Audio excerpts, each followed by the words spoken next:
స్థానిక సంస్థల ఎన్నికల నోటిఫికేషన్ ఏ సమయంలోనైనా వెలువడే అవకాశం ఉందని రెవెన్యూ శాఖ మంత్రి పొంగులేటి శ్రీనివాసరెడ్డి సంకేతాలు ఇచ్చారు. కొత్తగూడెం విద్యానగర్ కాలనీలో మంత్రి పొంగులేటి శ్రీనివాసరెడ్డి క్యాంపు కార్యాలయంలో స్థానిక సంస్థల ఎన్నికలపై కాంగ్రెస్ పార్టీ ముఖ్య కార్యకర్తలతో సన్నాహక సమావేశం నిర్వహించారు. ఎన్నికలకు ముందు వెన్నుదన్నుగా నిలిచిన కొత్తగూడెం కాంగ్రెస్ పార్టీ కార్యకర్తలకు కృతజ్ఞతలు తెలిపారు. ఖమ్మం ఎంపీ రామసాయం రఘురామరెడ్డితో కలిసి కార్యకర్తలతో మాట్లాడారు. గ్రూప్ రాజకీయాలతో సంబంధం లేకుండా పార్టీ కోసం పాటుపడాలని కార్యకర్తలకు సూచించారు. పార్టీ కోసం పాటుపడే వారికి పదవులు ఇచ్చే బాధ్యతను తీసుకుంటామని కార్యకర్తలకు మంత్రి పొంగులేటి శ్రీనివాసరెడ్డి భరోసా ఇచ్చారు. స్థానిక సంస్థ ఎన్నికలు వస్తున్నాయి.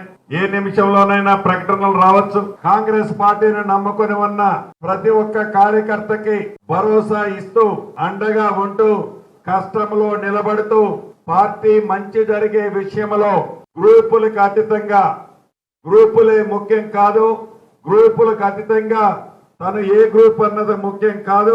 కాంగ్రెస్ పార్టీ అభ్యర్థి అయితే తప్పకుండా కాంగ్రెస్ పార్టీ అండగా ఉంటుంది.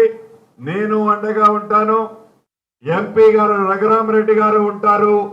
కాంగ్రెస్ పార్టీ పక్షాన కాంగ్రెస్ పార్టీని నమ్ముకొని ఉన్న ప్రతి ఒక్క కార్యకర్త మనసుకి ఎరిగి వారు కోరుకున్న పదవులలో కూర్చోబెట్టేంత బాధ్యత నా భుజాల మీదనే వేసుకుంటానని మరొక్కసారి మీ అందరికీ తెలుపుతూ, అదేవిధంగా ఇక్కడికి విచ్చేసిన మా సభ్యులందరికీ, నా కుటుంబ సభ్యులకి ఇంకొక విన్నపం చేస్తున్నాను. గ్రూపులొద్దు, గ్రూపులకు అతీతంగా పార్టీ మన సిద్ధాంతం, పార్టీ ఆలోచనే మన ఆలోచన, పార్టీ కట్టుబడి ఉండాలి అన్నప్పుడు ఒక పొద్దు వెనక ముందుగా ప్రతి అభ్యర్థికి పదవులు ఇచ్చే బాధ్యత కూడా నాదే.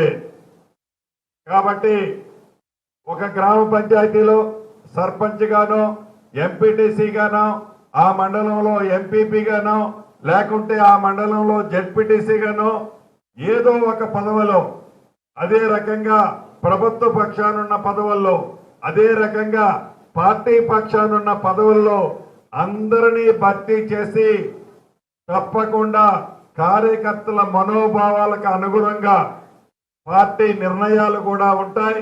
రెండో విషయం, ఎవరూ కూడా నాకు నచ్చిన క్యాండిడేట్ అనో, ఎంపీ గారికి నచ్చిన క్యాండిడేట్ అనో, ఇంకొక వ్యక్తులకు నచ్చిన క్యాండిడేట్ అన్నదానికంటే మీ గ్రామ పంచాయతీ పరిధుల్లో, మీ ఎంపీటీసీ పరిధుల్లో, మీ జెడ్పీటీసీ పరిధుల్లో మీరు ఏ అభ్యర్థిని నిలబెట్టాలి, ఏ అభ్యర్థి సమర్థుడని మీరు అనుకుంటే అటువంటి అభ్యర్థినే